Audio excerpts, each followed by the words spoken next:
पिछले कुछ समय से हाई प्रोफाइल मामलों में अक्सर ये देखा जा रहा है कि जमानत मिलने पर आरोपी और उसके समर्थक ऐसे जश्न मनाते हैं जैसे कि उन्हें केस से बरी ही कर दिया गया हो। अब सुप्रीम कोर्ट ने इस तरह के जश्न पर सख्त रुख अपनाया है। शीर्ष अदालत ने ऐसे ही एक मामले में आरोपी को उसकी जमानत रद्द करने की चेतावनी दी है। महाराष्ट्र के एक कथित अपराधी को जमानत मिलने के बाद उसके समर्थकों ने जश्न मनाया और जुलूस निकाला। गाड़ियों के काफिले के साथ सड़क पर जश्न मना। जेसीबी मशीन से फूलों की बारिश की गई। इससे राह चलते लोगों को भी काफी दिक्कतें हुईं। सुप्रीम कोर्ट ने इस पर कड़ी नाराजगी जताई है और जमानत रद्द करने की चेतावनी दी है। कोर्ट ने कहा कि जमानत पर छूटे व्यक्ति द्वारा ऐसा जश्न मनाना गवाहों को डराने जैसा है।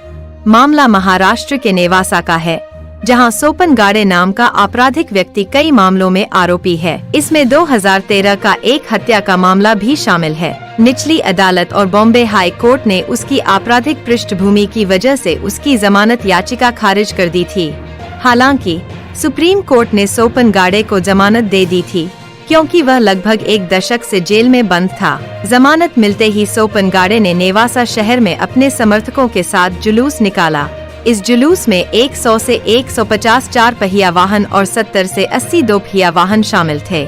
इस मामले में शिकायतकर्ता आसिफ खान ने जस्टिस BR गवई और जस्टिस KV विश्वनाथन की बेंच के सामने शिकायत दर्ज कराई।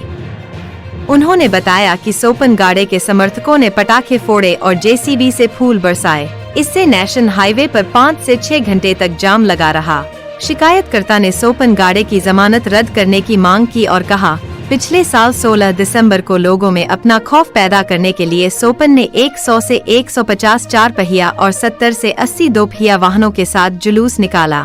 इस जुलूस का सोशल मीडिया पर सीधा प्रसारण किया गया। उन्होंने पटाखे फोड़े और आरोपी का स्वागत करने के लिए JCB से फूल बरसाए। इस रैली के कारण राष्ट्रीय राजमार्ग पर 5 से 6 घंटे तक जाम लगा रहा। सुप्रीम कोर्ट ने इस मामले पर कड़ी नाराजगी जाहिर की। बेंच ने कहा कि नेताओं में जमानत मिलने के बाद समर्थकों के साथ रैली निकालने की प्रवृत्ति बन गई है। जब सोपन के वकील ने कहा कि उनके समर्थकों ने रैली का आयोजन किया था तो बेंच ने कहा, आप जुलूस निकालने और रैली का आयोजन करने के लिए माफी मांगे। आपको यह भी लिखित में देना होगा कि आप भविष्य में ऐसी किसी भी गतिविधि में शामिल नहीं होंगे।